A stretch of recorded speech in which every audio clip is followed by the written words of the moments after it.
Esse vídeo é um oferecimento à artista Laika de novo, que foi quem fez os novos banners do canal.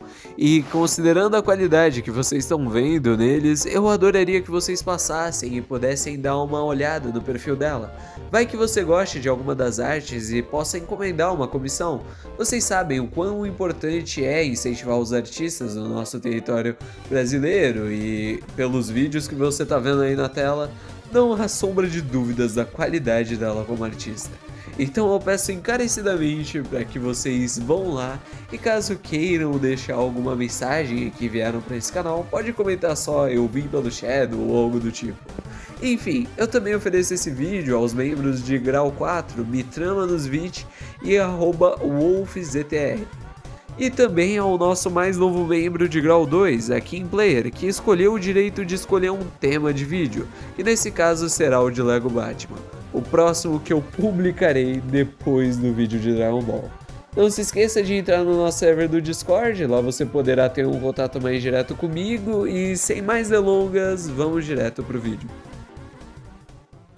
Não tanto quanto pessoal falar algo relacionado a Undertale, porque Undertale foi a minha infância. Eu passei ao menos dos meus 10 a 14 anos enfurnados no Undertale Amino e eu consumia de tudo, inclusive fazia algumas histórias que, bem, são um pouquinho cringe.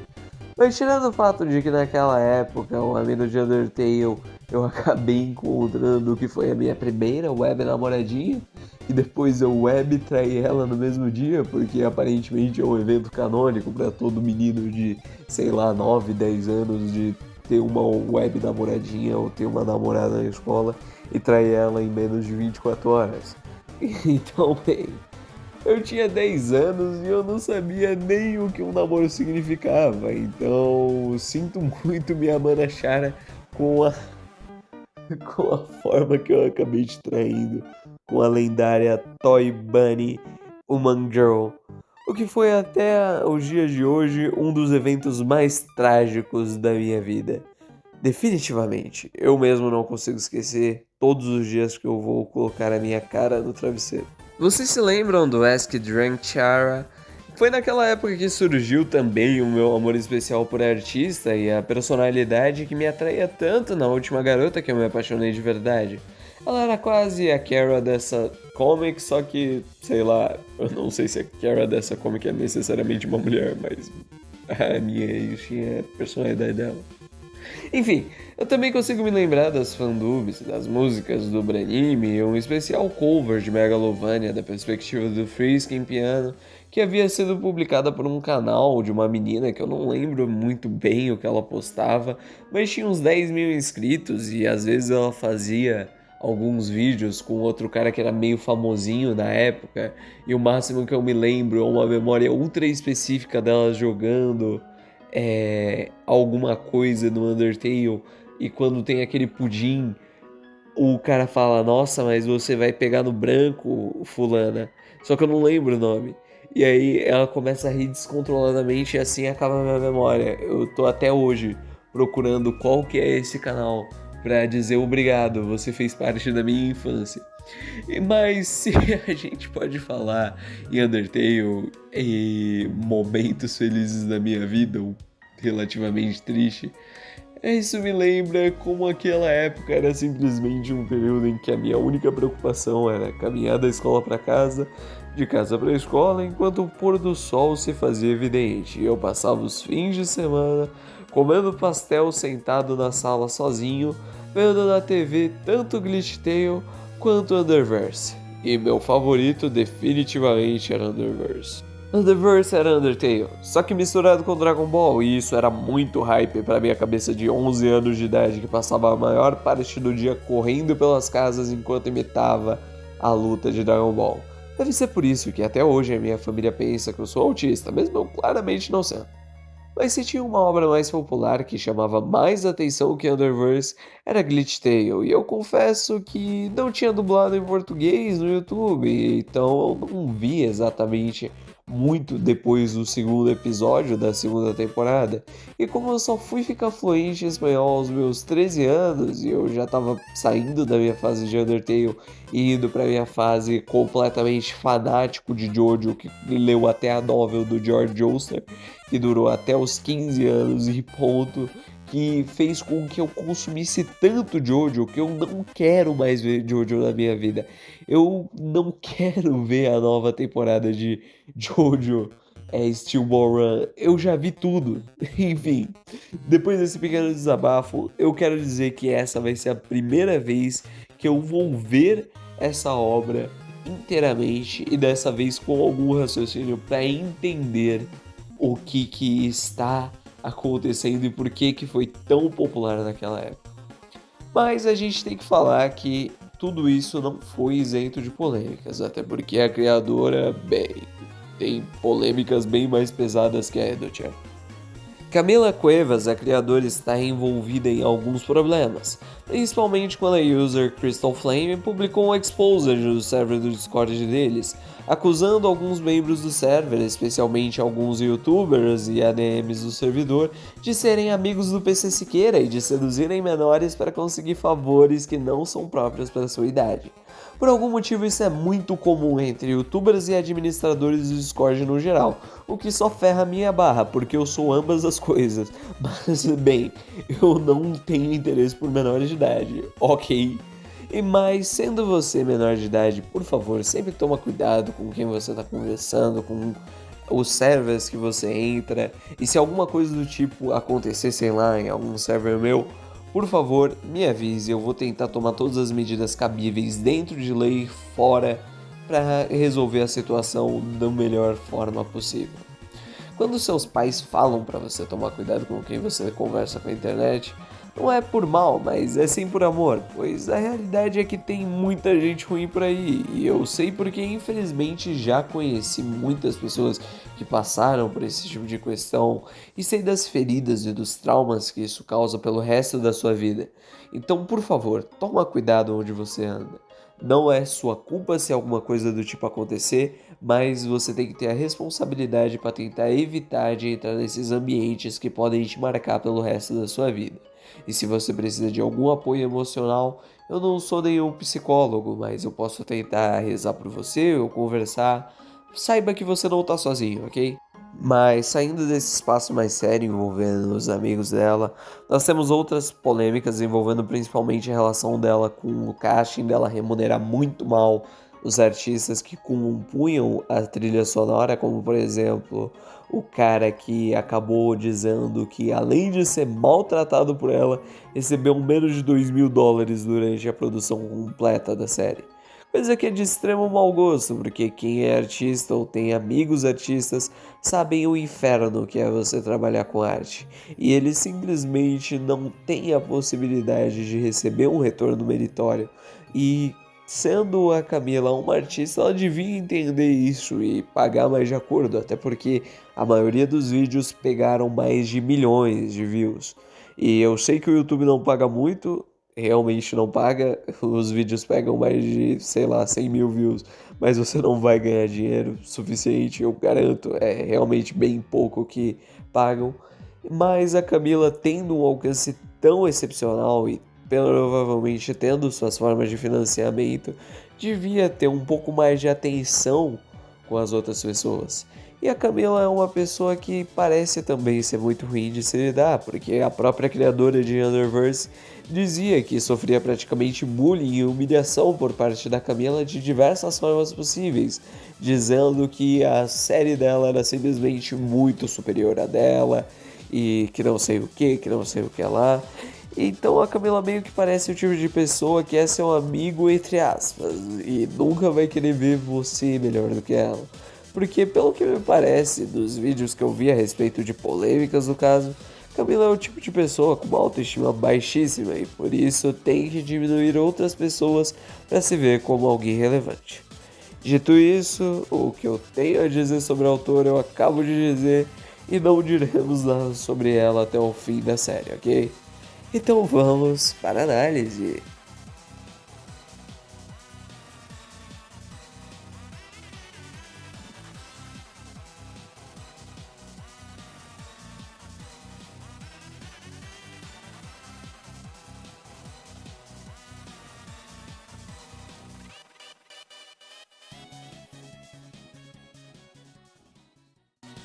Quando eu digo que Elite Tail é um caos maravilhoso, é por causa disso. No primeiro episódio temos um ótimo cover de Megalovania, enquanto temos uma recriação do primeiro Gojo vs Sukuna da história da internet.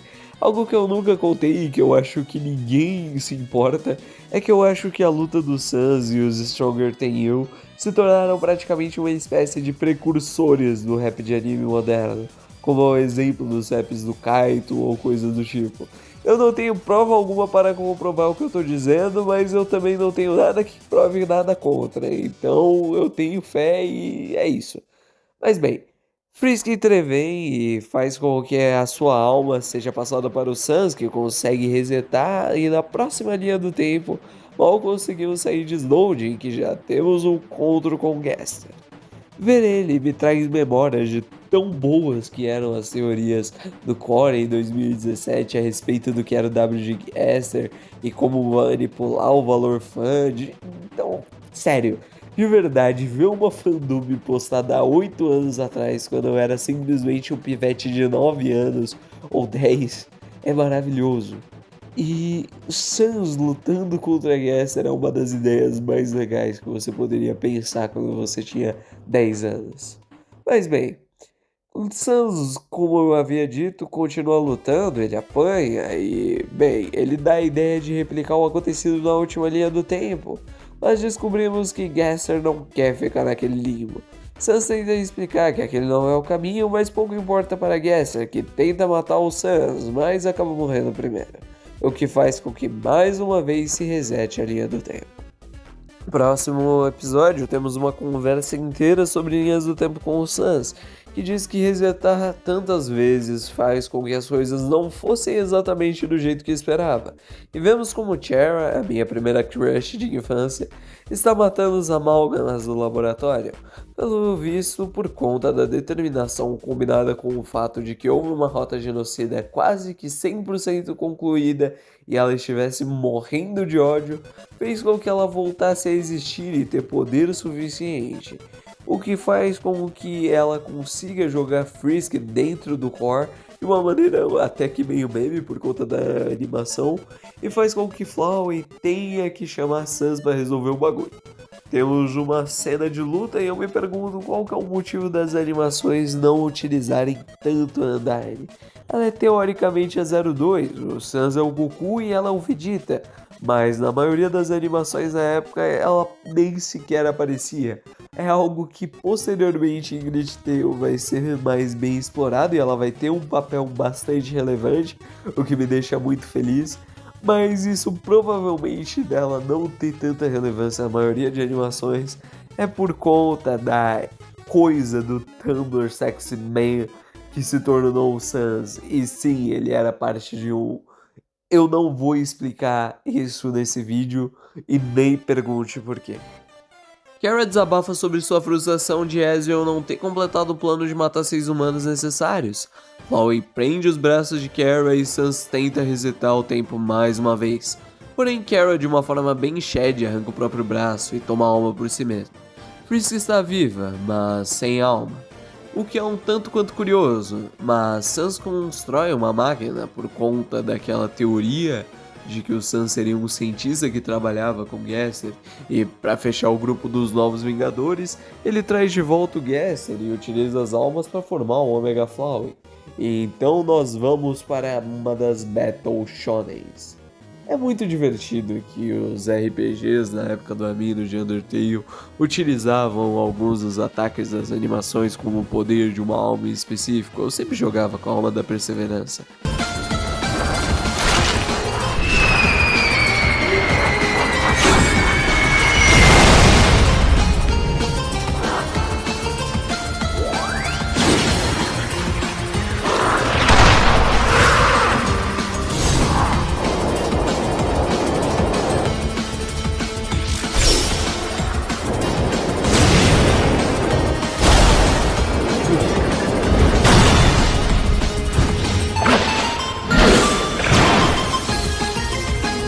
Espera aqui.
Todo mundo simplesmente levou um pau. Sans é obrigada a utilizar um ataque final, mas mesmo assim a Chara sobrevive pelo poder do ódio.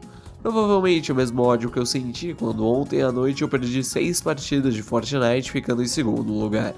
Frisk como serve simplesmente como mercadoria dá sua alma ali pro Flowey, que renasce como Ezreal. A chegada de Ezreal criou uma expansão de domínio do Gojo antes do Gege Akutami. Kara começa a culpar Frisk, o que é válido, o discurso dela de que a culpa é em grande parte dele por simplesmente ter feito as coisas do jeito que fez e não ter buscado fazer uma rota verdadeiramente pacifista e sim simplesmente brincado com o sentimento das pessoas. Ele coloca então o dilema de que se Ezreal destruísse a barreira e libertasse os monstros, Frisk morreria e que resetando apenas causaria mais pavor e sofrimento através do ódio que era a personificação dela, e que a única solução seria a de apagar tudo num vazio niilista. Ezreal sabe que a outra linha do tempo ele acabou sendo perdoado, e diferente da parábola do senhor que perdoa a dívida de bilhões de um servo, que depois tenta obrigar outro servo a lhe pagar uma dívida de apenas centenas, Camila Cuevas também é parábolas e Ezreal acaba perdoando a Kara.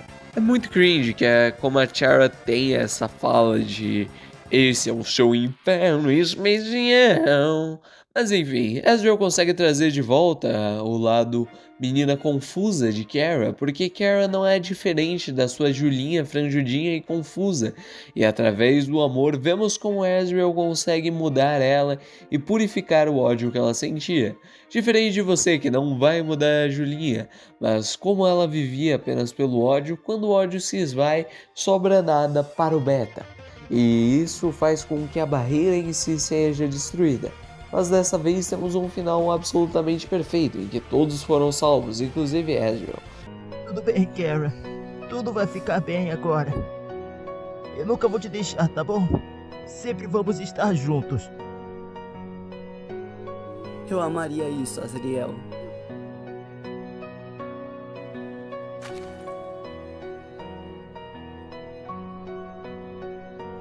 Eu não ligo se a barreira for quebrada, enquanto eu estiver do seu lado. Azriel, eu queria que passássemos mais tempo juntos. Kara, o que você quer dizer?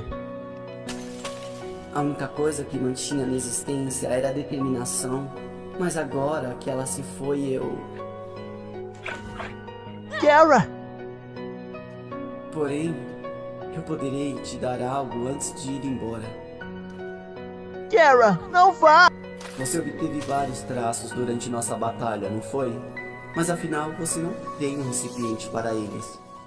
Kara, não desapareça! E o que sobrou da minha alma é um recipiente perfeito para você. Me leva com você! Por favor, não vá! Você sempre foi um bebê chorão.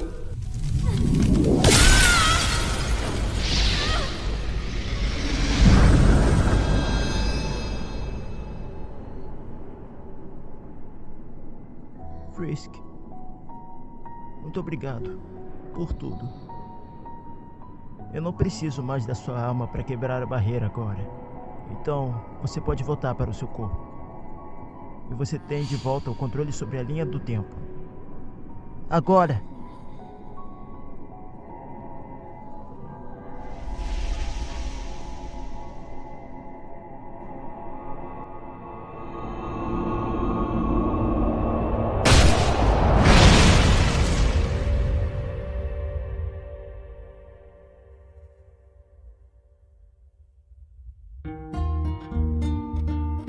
O que é bastante bonitinho, e após uma festa de despedida, Sans diz que quando Frisk se cansar, ela vai resetar de novo, coisa que posteriormente vemos que não acontece, porque dessa vez ela destrói o botão de reset e decide continuar porque ela quer viver buscando apenas o futuro e aceitar a vida como ela é.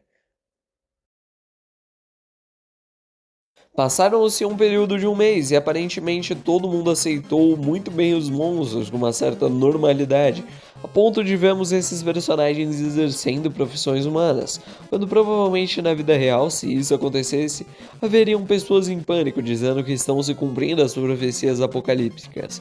Aliás, é muito bom como Asgore pede para uma criança de 12 anos ser embaixadora de um conflito étnico-racial. Asgore com certeza vai dar muito certo, meu amigo. Ainda nesses minutos iniciais, somos apresentados ao Departamento Anti-Monstro, o que é um nome meio engraçadinho. Imagina você dizer que é do Departamento Anti-Monstro. Eu me sentiria basicamente ou um retardado ou um templário na época das cruzadas, pronto para expulsar todos os monstros da superfície. Enfim, Frisk tá indo para uma audiência e uma garota vai ser atropelada. E Frisk simplesmente comete um assassinato 100% criando um muro, o que faz com que a lei da inércia se aplique e o cara dentro do carro simplesmente exploda. Ou seja, esse cara tá simplesmente morto, 100% morto. Já pode aumentar um level aí pra Frisk. Ezreal tenta pedir desculpas diretamente para Sans, que está bastante receoso por conta dos acontecimentos passados. Afinal, ele ainda se lembra das milhares de rotas que ele viveu por conta de Flowey, quanto por conta de Frisk, mas ele meio que desconversa e simplesmente seguiu a vida. Algo que nós vemos no personagem é que ele basicamente se tornou alguém bem mais compassivo do que em relação às outras vias do tempo, e que basicamente ele é mais vingativo, pelo menos é a forma que se retrata ele por outras séries. Algo que eu gostei bastante em Glitch Tale, e principalmente da falta de foco que ele vai ter nessa segunda temporada, apesar dele ser um personagem relevante. Nós vemos esses ódios pelos monstros no personagem da Jessica Grey, que é simplesmente a encarnação do racismo global. Ela é a representação do racismo. É a mulher mais racista dos Estados Unidos. Ela vai bater o recorde mundial de racismo. E simplesmente é só pra isso que a personagem dela serve. É tipo aquela personagem de Code Geass que serve única e exclusivamente pra ser a menina mais racista da história do Japão. A gente tem a versão ocidental disso. A Jessica Grey é a mulher mais racista da história dos Estados Unidos. Frisk tenta negociar, levando para conversar com o Gaster, que simplesmente explica o que é o Core, que tem a capacidade de gerar uma energia completa para uma cidade inteira, mas como Jessica preferiu Guinness em relação ao Core, Frisk leva para observar as crianças que meio que estão aprendendo magia através de Toriel que faz com que essa Jessica se lembre do motivo de odiar os monstros. Ter perdido a sua filha, mas ter visto a Toriel cuidando de crianças faz com que ela meio que reconsidere seus próprios conceitos e comece a considerar apoiar os monstros. Mas algo que eu real tô me perguntando até agora é por que os monstros se chamam monstros? Se fosse na vida real, provavelmente seria algo como criaturas intraterrestres ou algo mais chique. Monstro já traz em si uma conotação negativa, então, bem, não faz muito sentido eles se denominarem assim, mas enfim. Não importa, Frisk vai junto com Beth, a criança que ele levou consigo depois de ter assassinado brutalmente aquele motorista. Ela tem uma alma especial, assim como Frisk. Então Sans leva para W de Gaster investigar qual que é a alma de Beth. Mas algo que ainda mais shitpost é o julgamento. Jessica simplesmente aceita após uma viagem de que assinaria pela paz, mas o juiz pede especificamente para que Asgore mencione a última criança morta, que é convenientemente a filha da Jessica. Roteiro, me engana que eu gosto.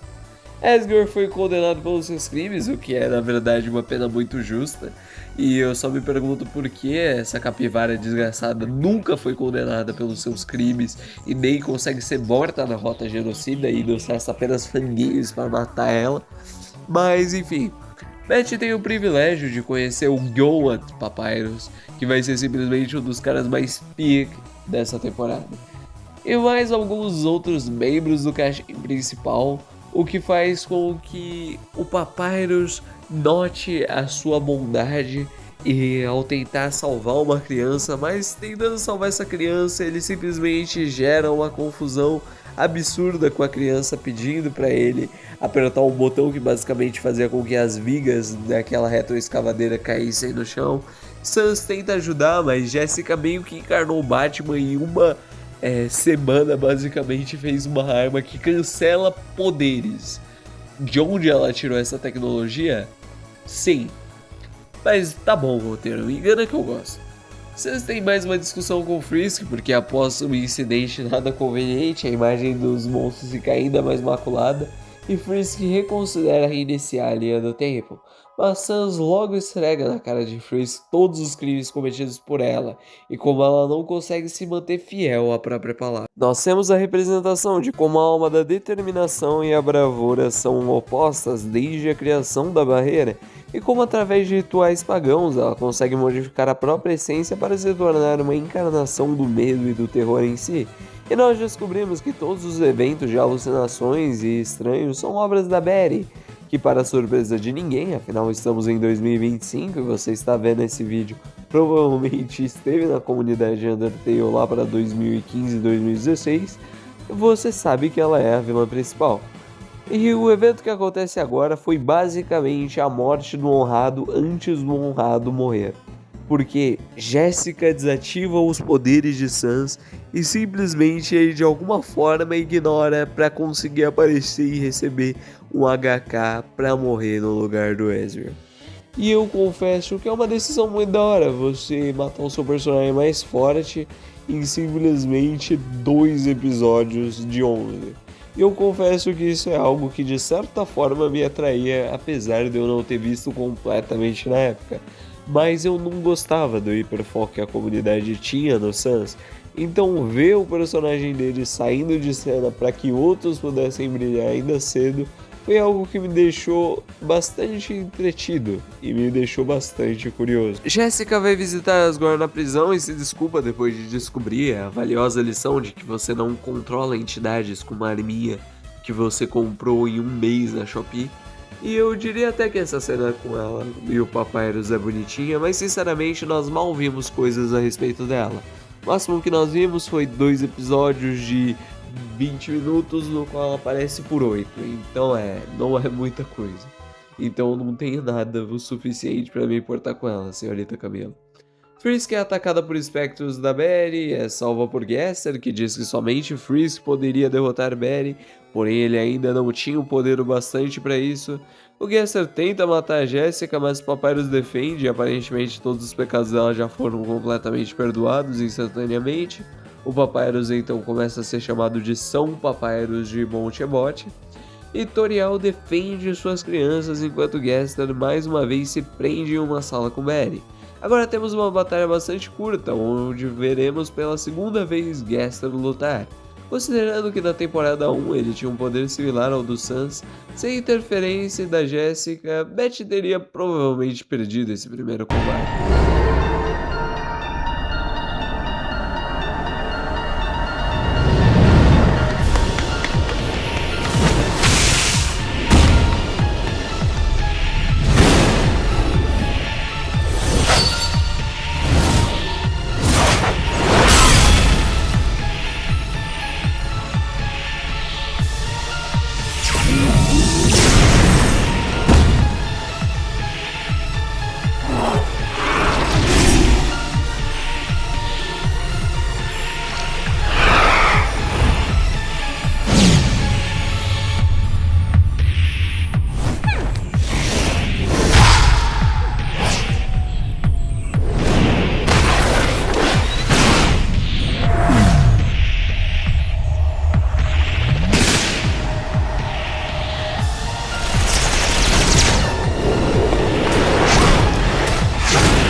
Wait!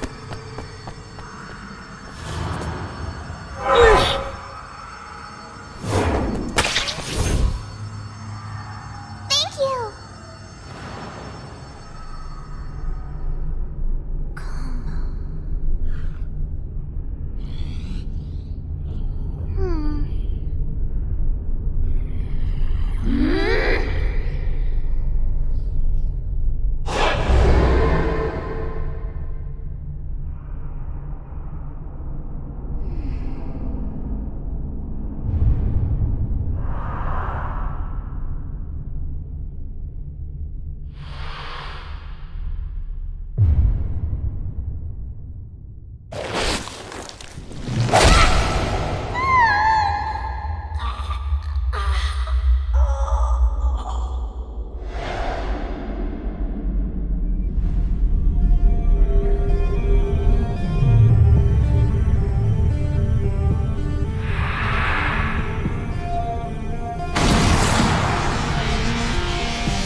Ainda mais considerando que ela realmente leva um pau absoluto nesse início. Porém, ela consegue tirar mais poder através de um dos espectros dela tendo matado uma criança da alma da mesma cor dos canhões do Gesser. E então o Gesser é massacrado pelas próprias técnicas antes de quase ser morto. E eu finalmente tenho um pouco de felicidade, porque a armadilha que a Alphys conseguiu preparar não consegue matar ela e esse dinossauro desgraçado finalmente foi morto. Obrigado, Betty. Agora você fez justiça por nós e pelos amálgamas no fundo do laboratório. Undyne entra no modo imortal e prova ser o monstro mais forte. Como eu sempre disse, ela é o único boss que resistiu a não só um, mas vários golpes do jogador, e é a que mais tem status. Sans apenas dá dano por afetar a frame, mas em termos de força bruta ela deveria ser praticamente mais forte mesmo.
E enfrentando uma Betty bufada por várias almas de crianças que ela matou na escola, ela consegue vencer e humilhar, utilizando praticamente o portão da Babilônia do Gilgamesh, faz um feito incrível de nível bairro, gerando uma enorme explosão e desintegrando metade do corpo da Betty, que parece ficar ainda mais forte enquanto vai perdendo os controles da própria emoção.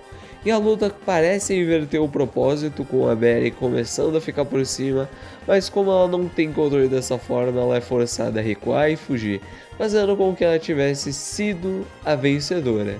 E parabéns, Undyne, você eu acho que é a única personagem que derrotou a Betty, tirando, claro, a luta final.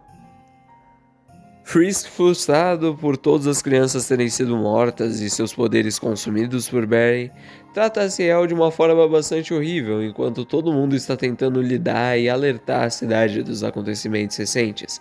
Kester até dá uns discursos bem legais para Jessica, reforçando que o que ela fez foi um lixo, mas Frisk entrou no modo sério e o único que ele está buscando fazer é ao máximo treinar e conseguir mais level, por conta do tempo que ele se sente culpado de não possuir.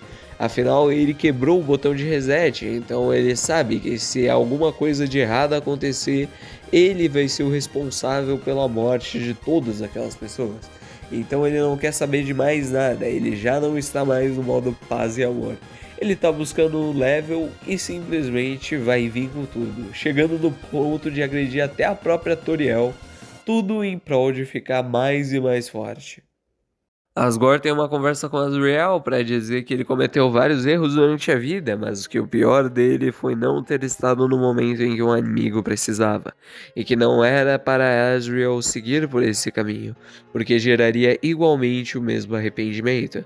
Essa cena é genuinamente boa, de verdade, é realmente muito boa, e após algumas conversas com a sua segunda personalidade, Azrael finalmente consegue se entender um pouco e se perdoar com relação ao passado e focar em resgatar o Frisk dele mesmo.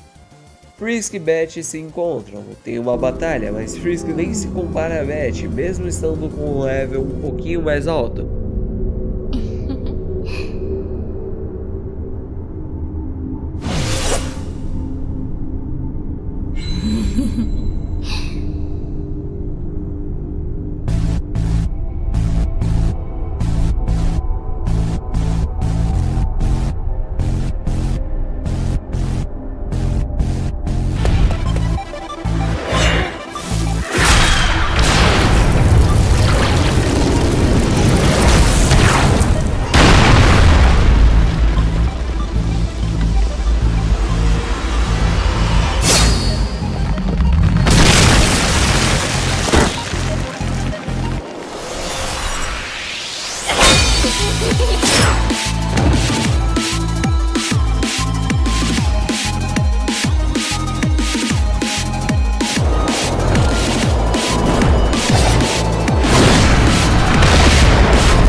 Porém, antes de ser morto, Azrael tenta o salvar, mas acaba também sendo morto.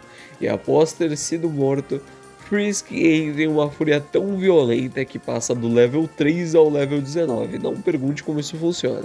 Começando a massacrar Betty, que vendo que novamente seria possuída pela entidade, decide apelar trazendo Sans, mas através do seu irmão, ele meio que consegue retornar da morte e fica num estado basicamente de coma.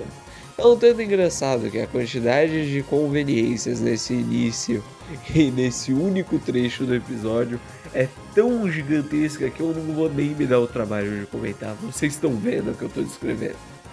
Enfim, a seita que vai ter que se tornar uma parte com a entidade acaba escapando por conta disso. O quinto episódio é mais um episódio de planejamento, como lidar com o fato de que a cidade começou a ser completamente destruída. Betty chega para confrontar o grupo que estava reunido.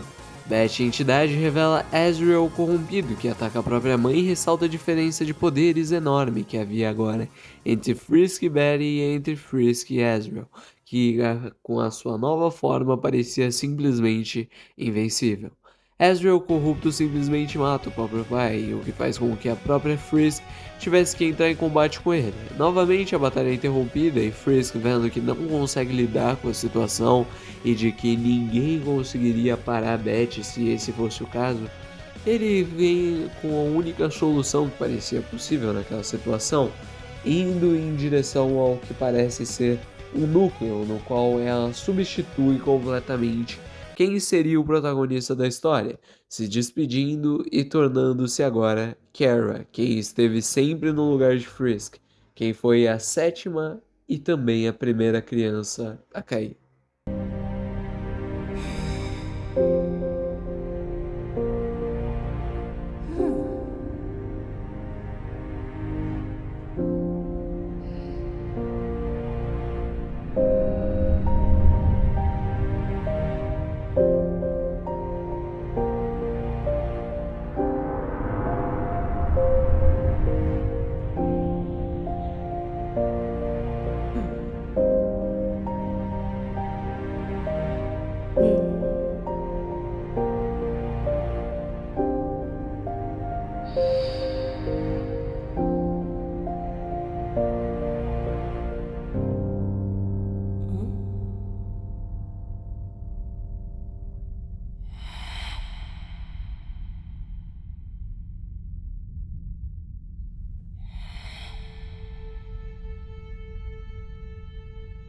What?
I don't want to forget you.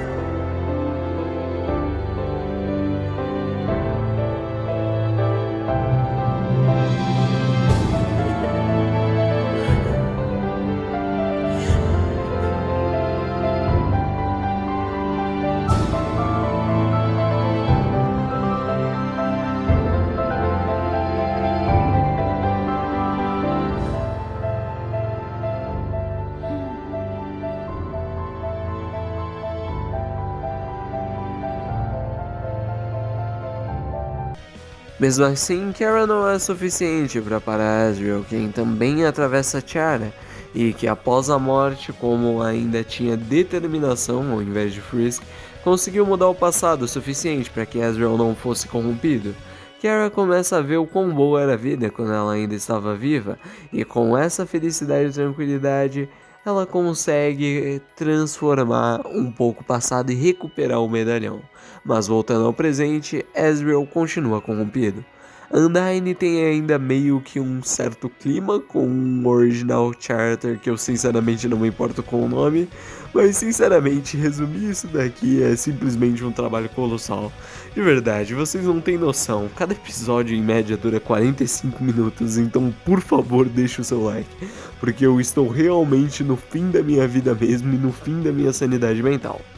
Enfim, Papyrus briga com Gesser por questões do Gesser querer se isolar, mas Papyrus convence após uma pequena luta que ele não deve se isolar. Kara fica relutante se Ezreal vai a escutar, mas Asgore diz que vai. Enfim, tem uma trama secundária lá que diz sobre armas mágicas que foram produzidas em sei lá um mês, e sinceramente meu cérebro só tá derretido, eu não me importo com a trama dos personagens que não são a Beth, a Jessica e o elenco principal. Todos os outros têm designs extremamente ruins e eu já tô completamente brain-rotado. Beth invade uma base de Original Char e sai matando todo mundo.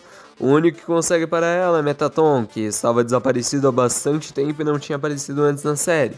Mas pra falar a verdade, ela não consegue lidar muito bem com a Berry. E mesmo indo pro seu estado Neo, o máximo que consegue fazer é queimar a pele de Berry. Papyrus, enquanto isso, enfrenta várias daquelas massas da própria Beth, que contém almas mortas, mas ele começa a levar um pau absurdo. Metaton, pelo visto, consegue dar mais trabalho do que originalmente ele dá no jogo, mas falta estratégia para ele. E isso acaba fazendo ele ser derrotado, porém a Muffet e o Grills aparecem para ajudar ela. Dito isso, eu imagino que a Berry nesse momento já deve estar por volta do level 19 ou 20.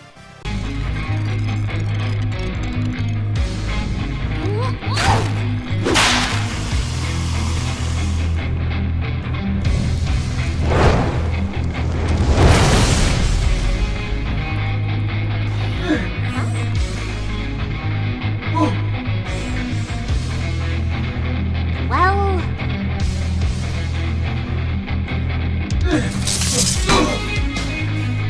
Besides...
Metaton, como último ato, segura a perna de Berry para que a Chara conseguisse chegar e cortar a cabeça dela fora, mas por algum motivo a Kara não consegue, porque aparentemente a Beth é mais resistente.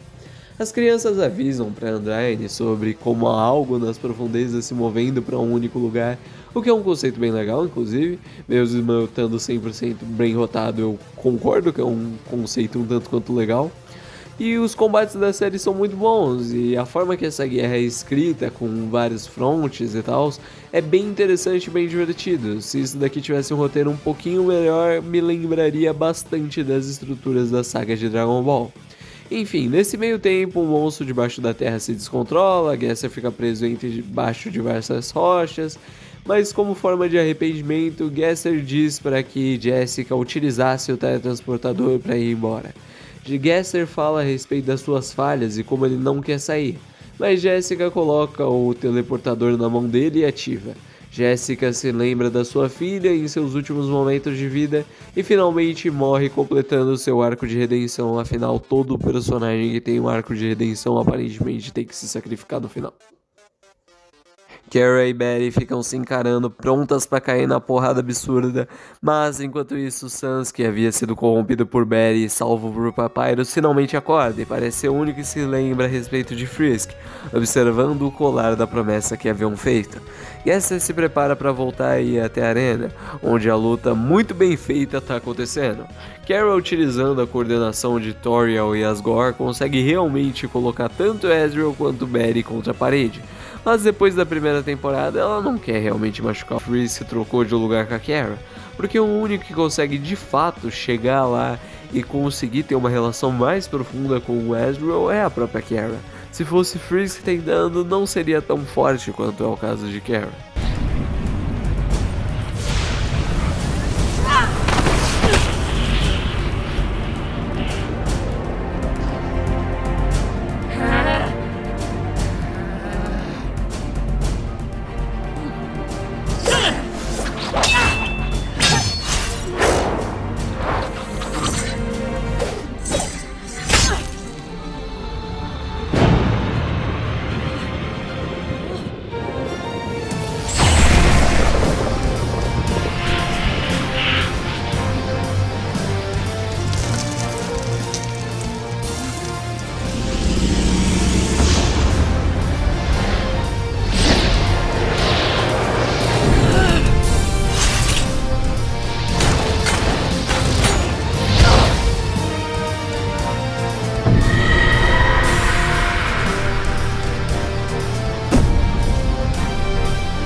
Kara chega até o coração de Ezreal, mas aparentemente a corrupção dele é quase tão grande quanto a do INSS. Então ainda assim ele tem dificuldades para conseguir aceitar, e Kara não sente coragem suficiente para revidar os ataques, então ela simplesmente começa a ser massacrada por não querer se esquivar. Mas Kara é, no lugar de Ezreal, absorvida pelo ódio que ela decidiu tomar para si. E depois dela conseguir tomar todo esse ódio, que ela depois transforma no próprio amor que ela sente por esse meio-irmão, entre aspas, consegue fazer as pazes com ele, enquanto Beth estava prestes a matar Toriel. Mas Gaster simplesmente arranca o braço de Betty e os 3 esqueletos partem para cima numa luta um tanto quanto épica.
Ela rouba o ataque final de Sans, que seria morto por Gesser se não se sacrificasse.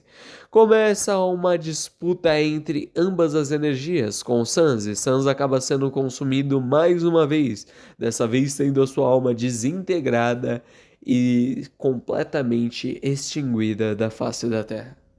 Gesser, enfurecido, começa a vencer Betty, utilizando uma tática quase que totalmente defensiva, apenas mudando em um certo momento para o modo de ataque para esmagar ela de uma maneira muito precisa, perfurando por todos os lados e disparando vários Gesser Busters, até sobrar apenas uma massa amorfa do que anteriormente era a própria Betty. Porém, ter matado Betty fez com que a criatura saísse em seu estado mais puro, afinal ela não precisava mais ter Betty como um receptáculo. E mataria tanto Gesser quanto Papyrus se o nosso protagonista não tivesse aparecido para salvar o dia. A existência dessa criatura faz com que as pessoas na cidade começassem a também ser corrompidas pelo ódio.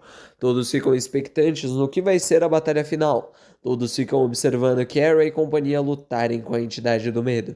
Mas a própria Kara sabe que todo mundo vai acabar sendo morto e se machucar se ela simplesmente não sair dali, porque o dano em área da criatura é tão grande que não faria sentido ela colocar mais pessoas para o combate que não fosse ela mesma. Seria apenas o mesmo que condenar essas pessoas a mortes.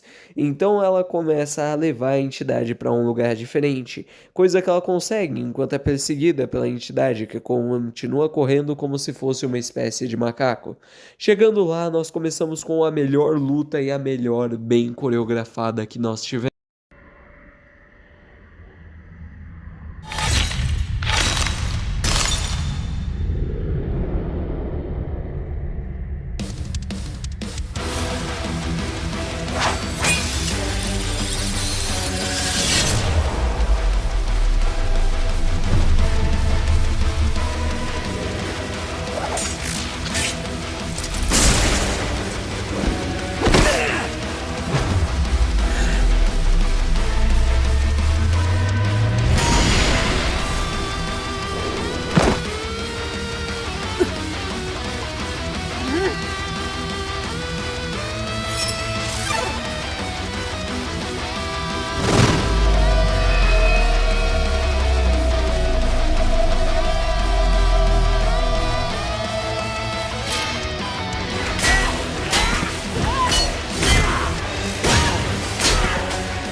Ezreal aparece no meio para ajudar como pode, mas a entidade é suficientemente poderosa para conseguir machucar tanto ele quanto Kara a um ponto irreversível.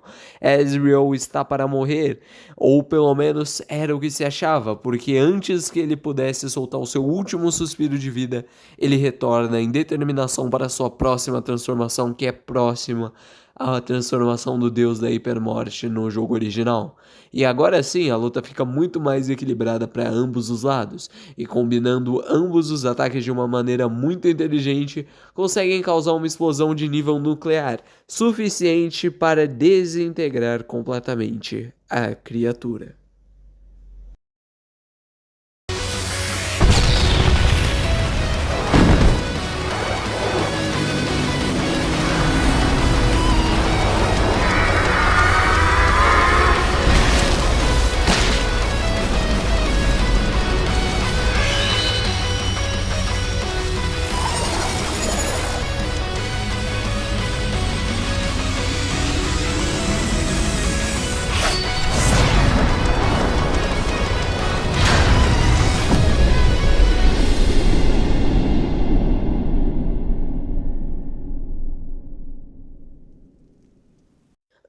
Ambos então caem satisfeitos e rindo com o que foi a maior vitória que já haviam conquistado. E a entidade ter sido derrotada tanto por um monstro quanto por um humano fez com que Ezreal e Kara fossem um símbolo de união entre as raças que a partir de agora não brigariam mais, e sim andariam lado a lado. Anos se passaram e Kara, agora adulto, faz eu perceber que durante todo o vídeo eu estive errando o gênero dele. E com isso, junto de Ezreal, eles conversam sobre o futuro e a esperança. E nós temos um final um tanto quanto inspirador, mas sabemos que não é um final perfeitamente feliz, porque tantos personagens morreram e o próprio protagonista acabou sendo esquecido. Por enquanto não temos uma terceira temporada, mas é provável que até o final do ano seja publicado, considerando que só faz um mês desde que ela publicou um novo teaser do que parece ser o primeiro episódio da terceira temporada.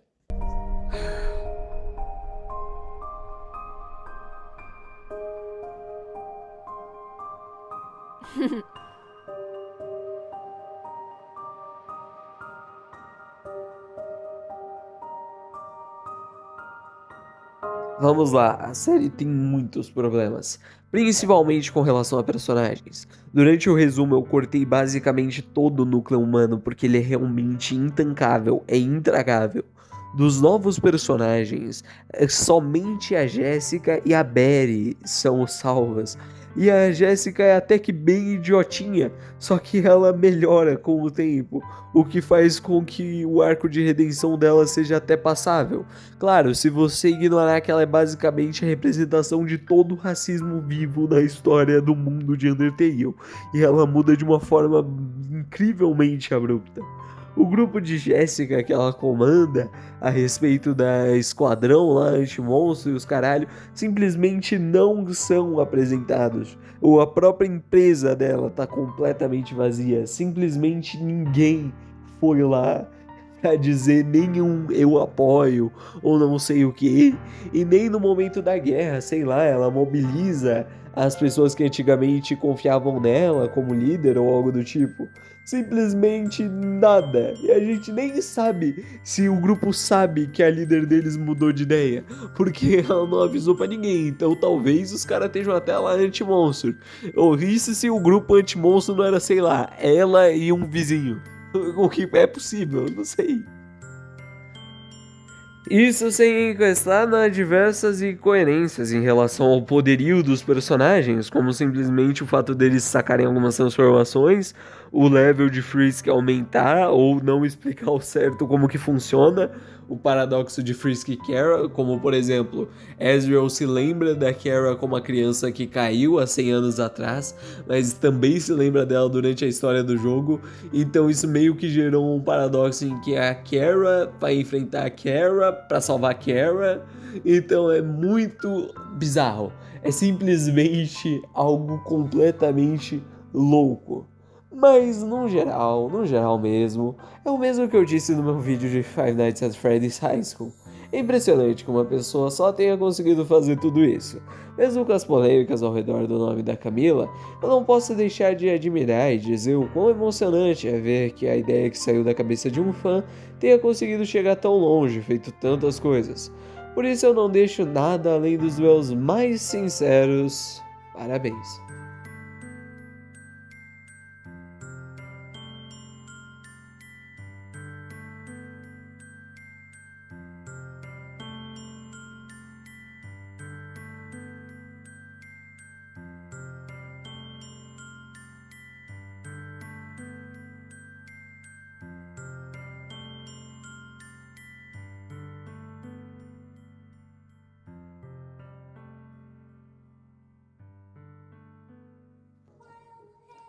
Cara, é simplesmente inacreditável quanto tempo pode demorar para você escrever um roteiro do que são 16 páginas.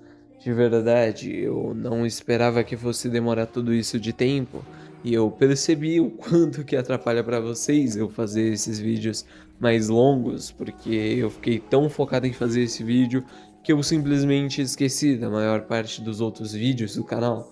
Porque eu geralmente gosto de fazer esses vídeos mais completinhos, principalmente considerando que eu não achei nenhum vídeo fazendo um resumo completo da obra e nem fazendo uma análise no meio das coisas a respeito dessa obra, nem em português, nem em espanhol, nem em inglês, nem em nenhum idioma.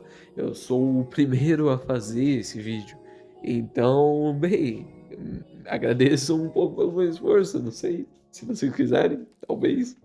Enfim, cara, eu vou tentar postar mais vídeos, dessa vez vídeos menores, claro, com menos trabalho de produção, porque simplesmente não tá dando pra seguir nesse ritmo. Claro, eu ainda tenho que começar a conciliar essas coisas com a faculdade, o que é algo mais complicado de se fazer.